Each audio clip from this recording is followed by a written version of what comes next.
Well, hello everybody.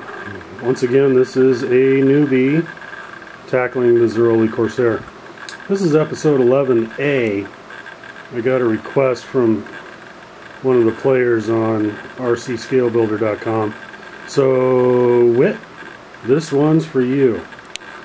We're going to take a closer look at the flap hinges, and specifically we're going to focus in at the moment on that double hinge right there.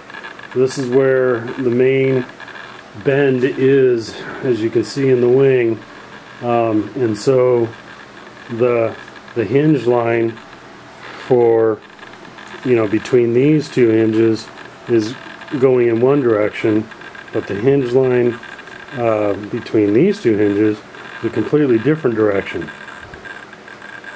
On the outer flap, it's a little bit easier to deal with because these two hinges are separate from any of the inner flaps, the middle flap. But this one's a big pain in the ass because it's one screw having to traverse the motion of hinges, these two halves going in opposite directions. And so what I've had to use here is, that is a 256 screw and lock nut. On this side I'm using a button head screw so that it's as unnoticeable as possible. I might change that to a hex head, but it's kind of hard to duplicate what the real ones had. All of my other hinges are using 440s. They're not actually screwed in because I don't need to. I've been putting these screws in by hand for, I don't know, a couple of hundred times. And they screw in on the inside of both of these hinge towers are PEM nuts that are pressed into the G10. And you can just kind of make out the outline there. It's a hex head, but it's a PEM nut, so it's an insert, and it's threaded 440. But we're going to take a look at this right here. This screw nut assembly actually has a little bit of play in it. You can see that, and what I did is I put the flaps in the full down position,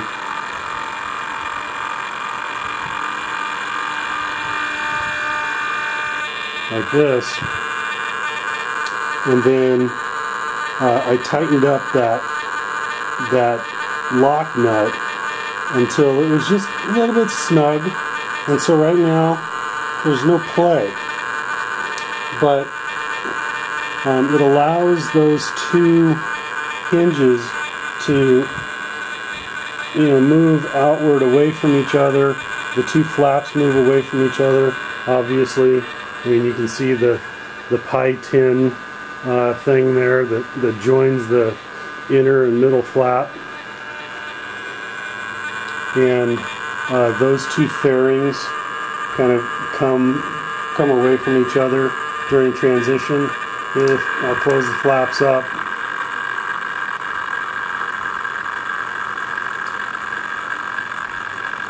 Getting all this to work took me, well, I've been playing with this since May of last year, so a better builder could do it quicker. This thing right here that the bolt is going through, the part attached to the wing, this is 3/16 inch G10, and you can see how I've hacked away at it with a Dremel, because as this flap opens, it kind of moves in this direction, and so it puts an angle, and this rotating part needed a place to go. So I ended up cutting into the hinge right there, and you can see it kind of will transition into the down position. And there you can see how it's kind of lined up. Same issue on the right side of this thing. I actually ended up, I was chasing a bind in my flaps, and I took more material away from that G10 hinge than was really necessary. I did that sometime last year, and then ultimately found that the bind was in this hinge. And so you can see these are actually, this is thinner G10. This was, I believe, I started with 16th inch 063, and you can see how I've carved out an angle off right there, so that as these open, they angle away. You can kind of see that they're angled to the right at the moment, just a little bit, causing this gap. I don't think that's scale. I don't think the real one had much of a gap between the middle and outer flaps. Ask me if I care. So some other features. These things, this is all G10. I put this on several months ago. This is a 15 thousandths piece of G10. It's about maybe an inch wide, and it was inset into the sheeting. And if we focus on this area right here, it's very stiff. So the wind isn't going to really blow it down and cause binding with the flaps. But you can see as the flaps close, they fold right in underneath and close up really nice.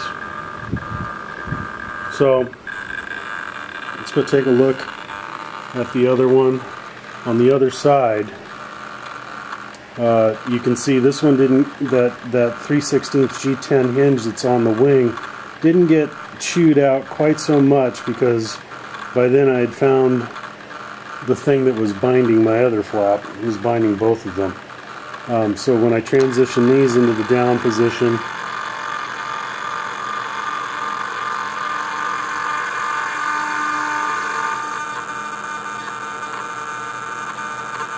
and in this position, there's no play in that screw and lock nut. They're snug. But when I bring them back into the up position, at this point, I don't know if you, there you go. You can see that there's just a little bit of play. So, just a little bit of looseness there required. But one of the nice things here is, if I try and wiggle these things, there's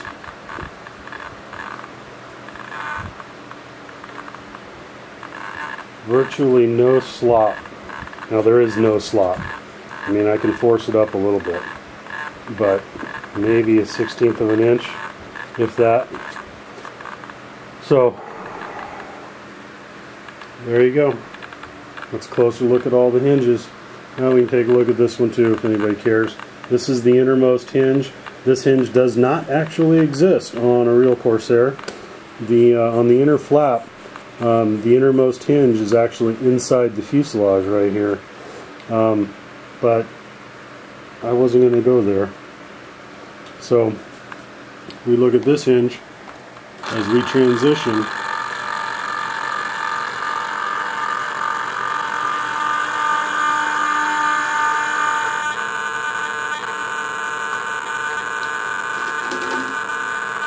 And we go back up.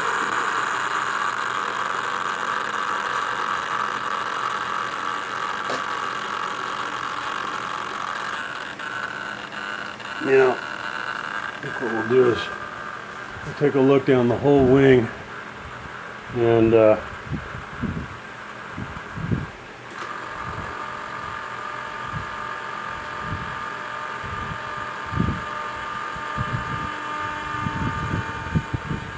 man, I cannot tell you how exciting that is to watch.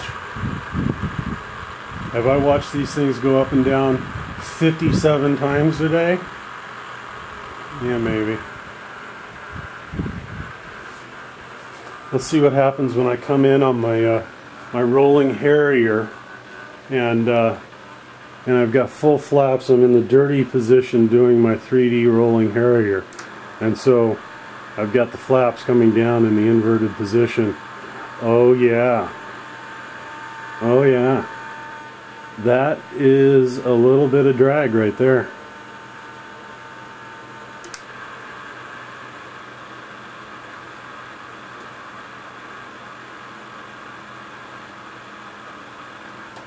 You know, it's just little victories like this that kind of make it all worth it.